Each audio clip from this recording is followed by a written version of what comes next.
Baspa supremo Mayawati ने BJP सरकार पर बोला हमला, कह दी चुभने वाली बात।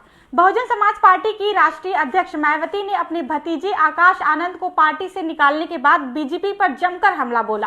प्रेस कॉन्फ्रेंस में मायावती ने यूपी सरकार को आड़े हाथों लिया। उन्होंने कहा कि योगी सरकार यूपी को देश का ग्रोथ इंजन बताती है, लेकिन शिक्षा, स्वास्थ्य, सड़क, बिजली, पानी जैसी बुनियादी जरूरतों की हालत खराब है।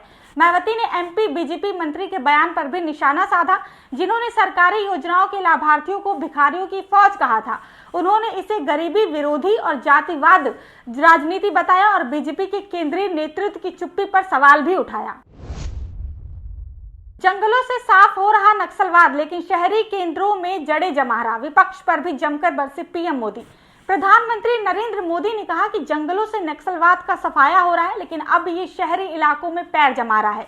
उन्होंने चेतावनी दी कि कुछ राजनीतिक दलों में भी अर्बन नक्सल विचारधारा घर कर चुकी है। मोदी ने कांग्रेस पर निशाना साधते हुए कहा कि इस पार्टी ने लोगों की आकांक्षाओं को कुचल दिया है। उन्होंने बताया कि उनकी सरकार के आने के बाद देश की मानसिकता बदली है और अब भारत बड़े लक्ष्यों के साथ आगे बढ़ रहा है। उन्होंने कहा कि नक्सलवाद अब केवल 2 दर्जन जिलों तक ही सिमट गया है।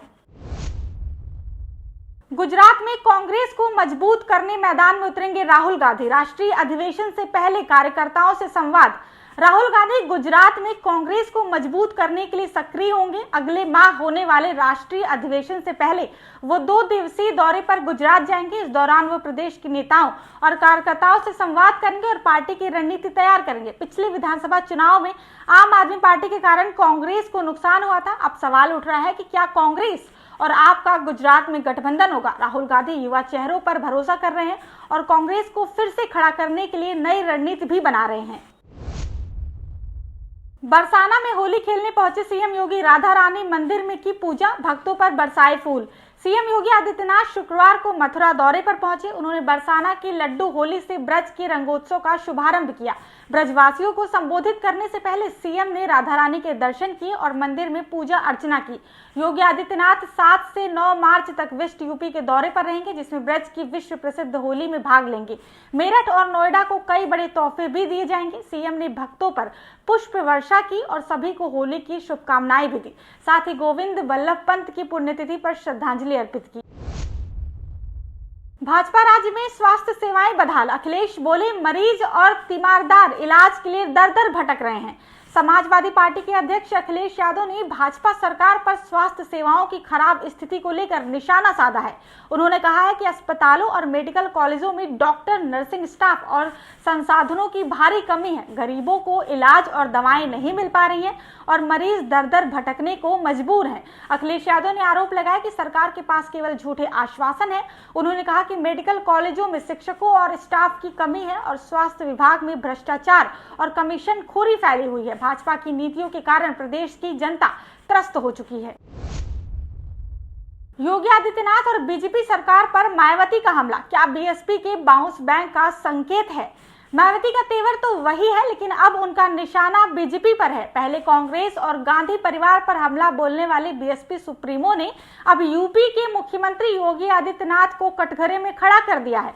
मायावती ने सरकार की आर्थिक नीतियों को गरीबी, दलितों, आदिवासियों और मेहनतकश लोगों के खिलाफ बताया। उन्होंने आरोप लगाया कि सरकार सिर्फ बड़े पूंजीपतियों के फायदे के लिए काम कर रही है, जबकि गरीबों की स्थिति में कोई सुधार नहीं हो रहा है। सरकार को गरीबों का दुश्मन करार दिया और सरकारी योजनाओं के लाभार्थियों को भिखारियों की फौज कहने वाले मंत्री के बयान की कड़ी निंदा की। देश राम का है, तुम्हारे बाप का नहीं, बोले धीरेन्द्र कृष्ण शास्त्री। अब आरजेडी बीजेपी आमने सामने। बिहार के गोपालगंज में बागेश्वर धाम के पीठाधीश्वर पंडित धीरेन्द्र कृष्ण शास्त्री ने 6 मार्च को हनुमंत कथा की शुरुआत की। इस आयोजन पर सियासी हलचल तेज हो गई है, जहां आरजेडी और बीजेपी के बीच वार पलटवार चल रहा है। धीरेन्द्र शास्त्री ने विरोधियों को जवाब देते हुए कहा कि वो बिहार में वोट मांगने नहीं बल्कि हिंदुओं को एकजुट करने आए हैं।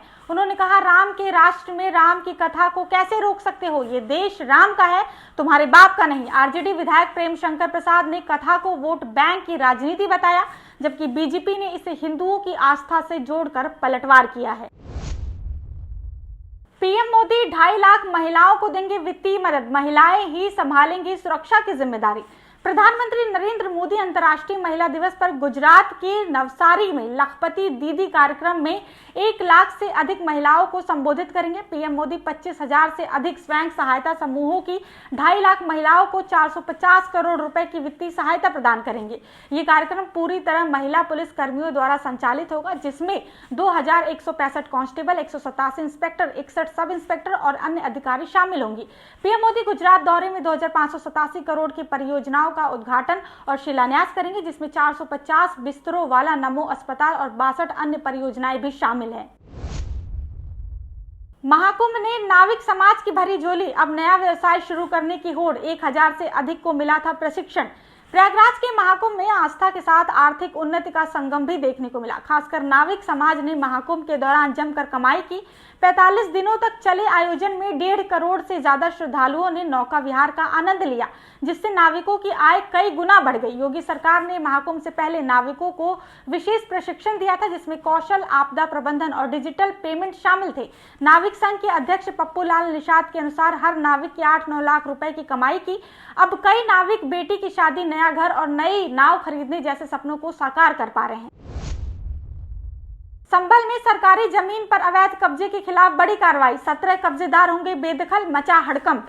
सरकारी जमीन पर अवैध कब्जा करने वाले 17 लोगों के खिलाफ तहसीलदार न्यायालय ने कड़ा एक्शन लिया है। धारा 67 के तहत सभी को बेदखल करने के आदेश जारी कर करोड़ों रुपए की क्षतिपूर्ति लगाई गई है। लेखपाल और राजस्व निरीक्षक की रिपोर्ट के अनुसार गाटा संख्या 138, 1059, 1063 और 69 की भूमि पर अवैध कब्जा था। प्रतिभा आर्य पर 1 करोड़, अशरफ पर 1 करोड़, नवीन कुमार पर 14 लाख, चंद्रप्रकाश पर 18 लाख और अन्य पर भी लाखों की क्षतिपूर्ति लगाई गई है।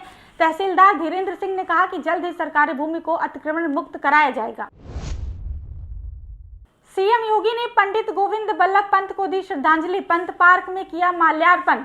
मुख्यमंत्री योगी आदित्यनाथ ने शुक्रवार सुबह गोरखपुर के पंत पार्क में उत्तर प्रदेश के पहले मुख्यमंत्री और स्वतंत्रता संग्राम सेनानी पंडित गोविंद बल्लभ पंत की पुण्यतिथि पर उनकी प्रतिमा पर माल्यार्पण किया।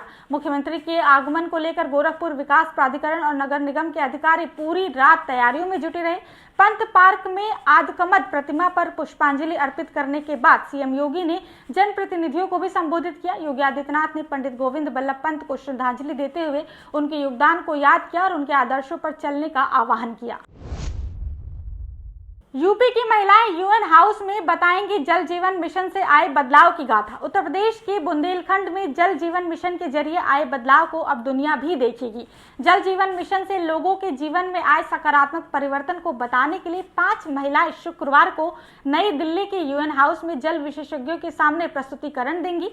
इनमें झांसी के बामेर गांव की भारती, झिमलिया गांव की रीना अहिरावर, राम प्यारी बेबी और शीला शामिल हैं। ये महिलाएं फील्ड टेस्ट किट के जरिए पानी की शुद्धता की जांच करती हैं और प्रति जांच 20 रुपए की प्रोत्साहन राशि प्राप्त करती हैं। ये पहल न केवल शुद्ध जल पहुंचा रही है, बल्कि रोजगार के अवसर भी प्रदान कर रही है।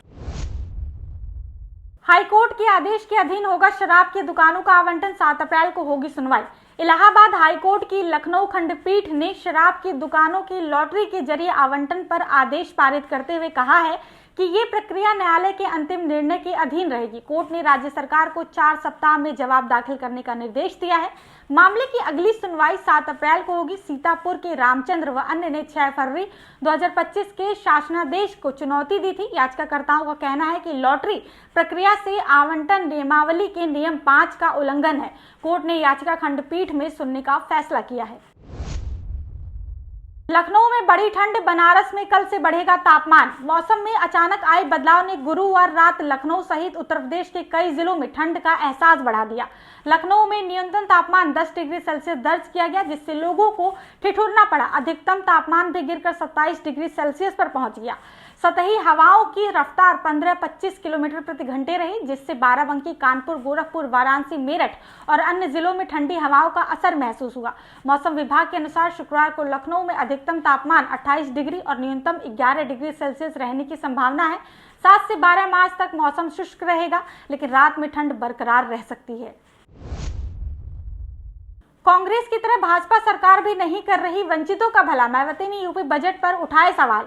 बसपा सुप्रीमो और पूर्व मुख्यमंत्री मायावती ने बजट को लेकर केंद्र और राज्य सरकारों पर निशाना साधा। उन्होंने कहा कि भाजपा की केंद्र और राज्य सरकारें भी कांग्रेस की तरह वंचितों का भला नहीं कर पा रही हैं। पूंजीपति और धन्ना सेठ ही और अमीर होते जा रहे हैं। मायावती ने कहा कि यूपी सरकार के पास धन की कमी नहीं है, लेकिन वंचितों के कल्याण के लिए इसका सही उपयोग नहीं हो पा रहा है। डॉक्टर अंबेडकर समग्र ग्राम विकास योजना को निष्क्रिय बनाने पर भी उन्होंने चिंता जताई। मायावती ने मध्य प्रदेश मंत्री के भिखारियों की फौज बयान पर कड़ी आपत्ति जताई और कहा कि भाजपा सरकार गरीब विरोधी राजनीति कर रही है। संविदा कर्मचारियों के लिए खुशखबरी, एनएचएम में पारस्परिक ट्रांसफर का आखिरी मौका, फटाफट करें आवेदन। राष्ट्रीय स्वास्थ्य मिशन के तहत उत्तर प्रदेश में कार्यरत संविदा कर्मियों को परस्पर स्थानांतरण के लिए एक और मौका दिया गया है। पुनर्नियुक्ति पोर्टल 7 मार्च शुक्रवार को सुबह 11:30 बजे से 12 मार्च शनिवार को रात 12 बजे तक खुला रहेगा। संविदा कर्मियों को पहले ही विस्तृत दिशा निर्देश जारी किए गए थे।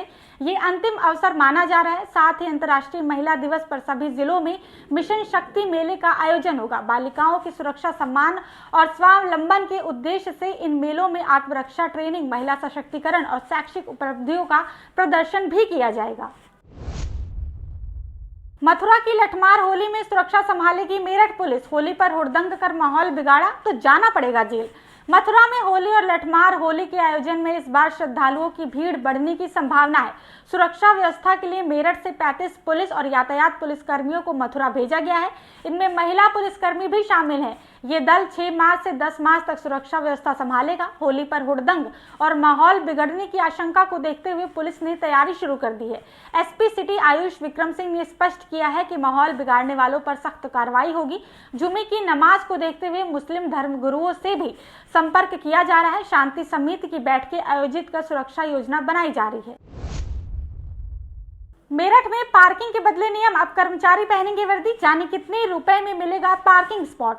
मंडलीय उद्योग बंधु समिति की बैठक में मंडलायुक्त ऋषिकेश भास्कर यशोद ने नगर आयुक्त को आदेश दिए कि मेरठ के पार्किंग स्थलों पर तैनात कर्मचारी वर्दी पहनेंगे और नेम प्लेट भी लगाएंगे। पार्किंग स्थलों पर मूल्य सूची चस्पा की जाएगी, जिससे व्यापारियों से चर्चा के बाद तय किया जाएगा। व्यापारियों ने सुझाव दिया कि कार पार्किंग का शुल्क 60 रुपए पूरे दिन के लिए हो, जबकि 2 पहिया वाहन के लिए 30 रुपए लिया जाएगा।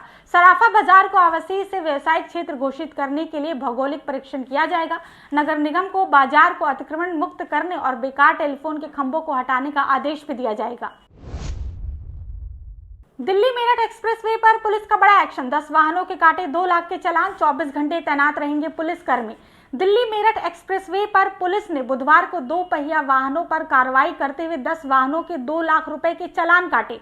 पुलिस की 24 घंटे की ड्यूटी फिक्स कर दी गई है, जिसमें दिन में यातायात पुलिस और रात में लाइन से पुलिसकर्मी तैनात रहेंगे। 26 फरवरी को मेरठ के भोजपुर थाना क्षेत्र में शराब के नशे में एक कार चालक ने 5 कांवड़ियों को कुचल दिया था, जिसमें 3 की मौत हो गई थी। इसके बाद पुलिस ने एक्सप्रेसवे पर 2 पहिया वाहनों पर सख्ती बढ़ा दी है। ड्यूटी चेकिंग की जिम्मेदारी एसपी यातायात राघवेंद्र मिश्रा और एसपी अंतरिक्ष जैन को सौंपी गई है।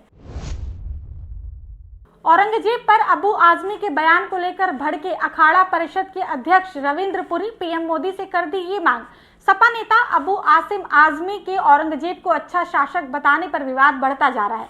अखिल भारतीय अखाड़ा परिषद के अध्यक्ष श्रीमंत रविंद्र पुरी ने कड़ी प्रतिक्रिया दी और औरंगजेब को क्रूर और अन्यायी बताते हुए ऐसे लोगों का मतदान अधिकार समाप्त करने की भी मांग की। उन्होंने कहा कि मुगल आक्रामकता भारत को लूटने आए थे और सनातन धर्मावलंबियों पर अत्याचार किया। प्रधानमंत्री नरेंद्र मोदी से उन्होंने मांग की कि स्कूलों की किताबों से मुगलों को महान बताने वाला पाठ्यक्रम हटाया जाए। मुख्यमंत्री योगी आदित्यनाथ ने भी आजमी के बयान की निंदा की और कहा कि ऐसे नेताओं को यूपी लाकर अच्छे से इलाज किया जाना चाहिए। करणी सेना ने किया एएमयू में होली खेलने का ऐलान, पुलिस प्रशासन में मचा हड़कंप, तनाव का माहौल। अलीगढ़ मुस्लिम यूनिवर्सिटी में हिंदू छात्रों को होली मिलन समारोह की अनुमति न मिलने पर विवाद बढ़ता जा रहा है। गुरुवार को अखिल भारतीय करणी सेना भी इसमें शामिल हो गई। प्रदेश अध्यक्ष ठाकुर ज्ञानेंद्र सिंह चौहान ने ऐलान किया कि अगर अनुमति नहीं मिली तो वो टीम के साथ यूनिवर्सिटी परिसर में होली खेलेंगे, जिससे तनाव बढ़ गया है। पुलिस प्रशासनिक अधिकारी हरकत में आ गए हैं। एएमयू प्रशासन ने स्पष्ट किया कि परिसर में होली खेलने पर रोक नहीं है, लेकिन नई परंपरा शुरू नहीं करेंगे। करणी सेना ने कलेक्ट्रेट में प्रधानमंत्री को संबोधित ज्ञापन सौंपा, जिसमें हिंदू छात्रों को होली समारोह की अनुमति देने की मांग भी की गई है। नोएडा एयरपोर्ट पर इन युवाओं को योगी सरकार देगी नौकरी, जल्द शुरू होगा रजिस्ट्रेशन। नोएडा इंटरनेशनल एयरपोर्ट के निर्माण में जमीन देने वाले किसान परिवारों के युवाओं को अब नौकरी का मौका मिलेगा। योग्यता अनुसार नौकरी देने के लिए एक पोर्टल तैयार किया जा रहा है, जिसमें आवेदन और साक्षात्कार की प्रक्रिया होगी। पहले चरण में एयरपोर्ट के लिए 1334 हेक्टेयर जमीन अधिग्रहित की गई थी। 6727 युवाओं ने एक मुश्त 5 लाख रुपए का विकल्प चुना, जबकि 759 युवाओं ने नौकरी का विकल्प लिया। नोएडा इंटरनेशनल एयरपोर्ट के CEO डॉक्टर अरुणवीर सिंह ने बताया कि नौकरी के लिए आवेदन प्रक्रिया जल्द शुरू होगी। अन्य योग्य युवा भी पोर्टल के माध्यम से आवेदन कर सकते हैं। रोडवेज बस कंडक्टरों की बम्पर भर्ती, मुरादाबाद में लगा रोजगार मेला, ये चीजें साथ लेकर जाएं।